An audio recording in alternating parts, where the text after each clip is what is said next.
ಇನ್ನು ಮುಂದೆ ನಿಮ್ಮ ನೆಚ್ಚಿನ ಧಾರಾವಾಹಿಗಳ ಫುಲ್ ಎಪಿಸೋಡ್ಗಳು ಸನ್ ನೆಕ್ಸ್ಟ್ ಆಪ್ನಲ್ಲಿ ಮಾತ್ರ. ಅಂದ್ರೆ ಅಗಸ್ತ್ಯ, ಅವನ್ನ ಕರ್ಕೊಂಡು ಹೋಗಿ ಸಮಾಧಾನ ಮಾಡು. ಅಕ್ಕ ತಗೊಂಡಿರೋ ಈ ನಿರ್ಧಾರದಿಂದ ಅವನ್ಗೆಷ್ಟು ಸಂಕಟ ಆಗ್ತಿದೆ ಅಂತ ಇದ್ರಲ್ಲೇ ಗೊತ್ತಾಗುತ್ತೆ. ಕರ್ಕೊಂಡು ಹೋಗು ಪಾಪ, ಸಾಕು.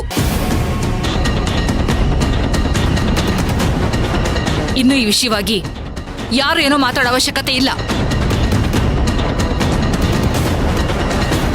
ನಾನು ಅವತ್ತು ಹೇಳಿದ್ದೆ, ಇವತ್ತು ಹೇಳ್ತಾ ಇದ್ದೀನಿ, ಭಕ್ತಿ ಈ ಮನೆಗೆ ಸೊಸೆಯಾಗಿ ಬಂದೇ ಬರ್ತಾಳೆ.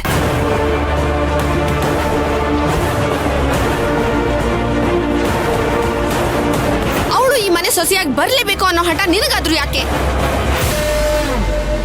ಅದಕ್ಕುತ್ತರ ಭಕ್ತಿ ಈ ಮನೆಗೆ ಸೊಸೆಯಾಗಿ ಬಂದ್ಮೇಲೆ ಗೊತ್ತಾಗತ್ತೆ.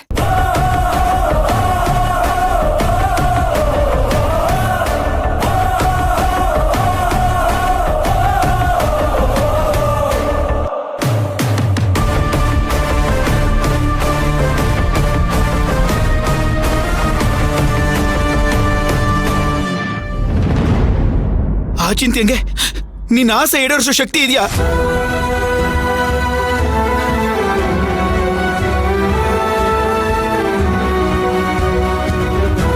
ಅವನ್ನ ನೋಡ್ಕೊಳಕ್ಕೆ ಅವನಿಗೆ ಆಗಲ್ಲ ಅಂದ್ಮೇಲೆ ನಿನ್ನನ್ನು ಹೇಗೆ ನೋಡ್ಕೋತಾನೆ? ಬೇಡ ಭಕ್ತಿ, ಇನ್ನೂ ಕಾಲ ಮಿಂಚಿಲ್ಲ ಕಣೆ. ಎಷ್ಟೋ ಮದುವೆಗಳು ಹಸೆ ಮನೆ ಮೇಲೆ ಕೂತಾಗ ತಾಳಿ ಕಟ್ಟೋ ಸಮಯದಲ್ಲಿ ನಿಂತೋಗಿದಾವೆ. ಆ ತರ ನೋಡೋದಾದ್ರೆ ನಿನ್ನ ವಿಷಯದಲ್ಲಿ ಅಲ್ಲಿವರೆಗೂ ಹೋಗೇ ಅಲ್ಲ. ಪ್ಲೀಸ್ ಕಣೆ, ಈ ಮದುವೆಗೆ ನೀನು ಒಪ್ಪಿಗೆ ಇಲ್ಲ ಅಂತ ದಾಮಿನಿ ಅಮ್ಮವ್ರಿಗೆ ಹೇಳ್ಬಿಡೋಣ.